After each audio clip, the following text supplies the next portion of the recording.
Hello बच्चों, let's read this question. The question says vapor density of a diatomic elementary gas is 16. The atomic mass of gas is dash. बच्चों इस question में हमें कहा गया है कि हमारे पास वेपर डेंसिटी हमारे पास डायटोमिक एलिमेंट्री गैस की 16 है और हमें बताना है कि हमारे पास जो गैस है उसके अंदर एटॉमिक मास उसका क्या होगा। तो फर्स्ट ऑफ ऑल बात करते हैं इस क्वेश्चन में हमारे की कंसेप्ट के बारे में। की कंसेप्ट क्या होगा बच्चों हमारे पास वेपर डेंसिटी। क्या होती है वेपर डेंसिटी, इसको समझ बच्चों। वेपर डेंसिटी एक काइंड का रेशियो होता है हमारे पास डेंसिटी ऑफ गैस का with respect to density of hydrogen. Vapour density क्या होगा हमारे पास एक काइंड का रेशियो होता है। किसका किसका रेशियो लिया हमने, यहाँ हमारे पास डेंसिटी ऑफ गैस है, कोई भी गैस ले सकते हैं जिसका हमें वेपर डेंसिटी निकालनी है, उस गैस की डेंसिटी लेते हैं, डेंसिटी ऑफ गैस, और इसको डिवाइड कर देते हैं किससे, डेंसिटी ऑफ हाइड्रोजन गैस से। Density of hydrogen gas, hydrogen gas. अगर हम बात करें वेपर डेंसिटी का एक फॉर्मूला और होता है बच्चों हमारे पास। वेपर डेंसिटी का एक फॉर्मूला और होता है और वो फॉर्मूला हमारे पास होता है molecular mass of gas, molecular mass of gas upon two, molecular mass of gas upon two. अब ये फॉर्मूला कहाँ से आया है इसको समझ लेते हैं एक बार। बच्चों अगर हम हमारी इक्वेशन आइडियल गैस इक्वेशन क्या होती है हमारे पास, PV equals to NRT. PV equals to NRT, P होता है प्रेशर, वी होती है वॉल्यूम, एन होता है number of moles of gas, R होता है हमारे पास गैस कांस्टेंट, टी होता है टेम्परेचर।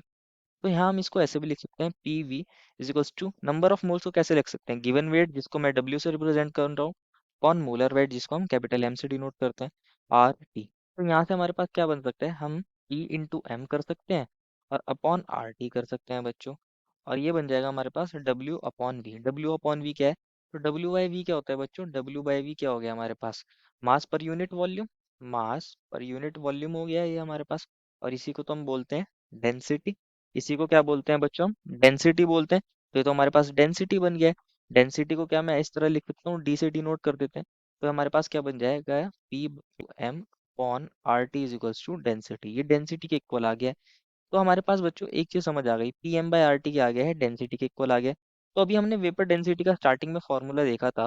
वेपर डेंसिटी क्या था हमारे पास, डेंसिटी ऑफ गैस।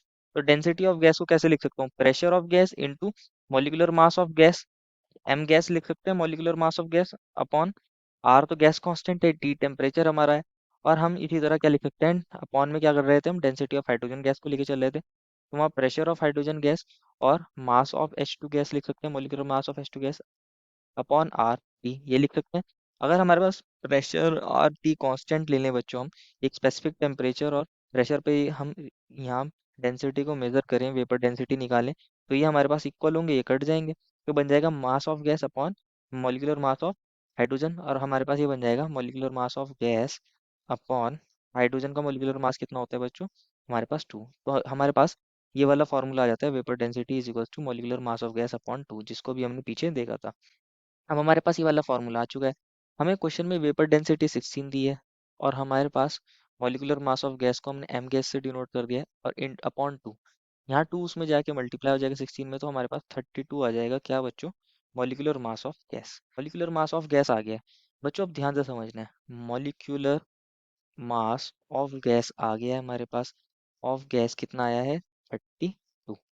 क्वेश्चन ने बोला था कि हमारे पास गैस कैसी है, diatomic elementary gas, diatomic elementary gas. इसका मतलब क्या है, डाई एटॉमिक एलिमेंट्री गैस का मतलब क्या है बच्चों, हमारे पास जो गैस है उसके एक मॉलिक्यूल के अंदर, वन मॉलिक्यूल के अंदर टू एटम्स है। वन मॉलिक्यूल के अंदर हमारे पास कितने एटम्स है बच्चों, टू एटम्स है, क्योंकि डायटोमिक है। क्योंकि डायटोमिक है दैट मीन्स वन मॉलिक्यूल के अंदर टू एटम्स है। और हमारे पास एलिमेंट्री गैस है बच्चों, उसमें मतलब वो जो एटम्स हैं बिल्कुल सेम है हमारे पास, सेम एटम्स है। कैसे एटम है, सेम एटम्स है, सेम गैस के एटम है, सेम एलिमेंट के एटम्स है। दैट मीन्स ये जो हमारे पास मॉलिक्यूलर मास आया है, ये हमारे पास दो एटम्स का मास है। इसको हम ऐसे भी तो लिख सकते हैं, mass of two atoms, mass of two atoms of gas, ऐसे भी तो लिख सकते हैं।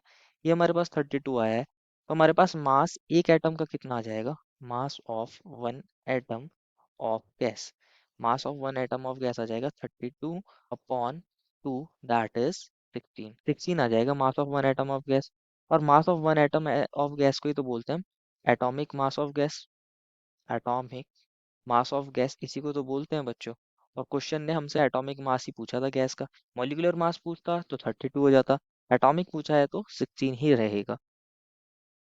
क्वेश्चन ने एटॉमिक मास ऑफ गैस पूछा था।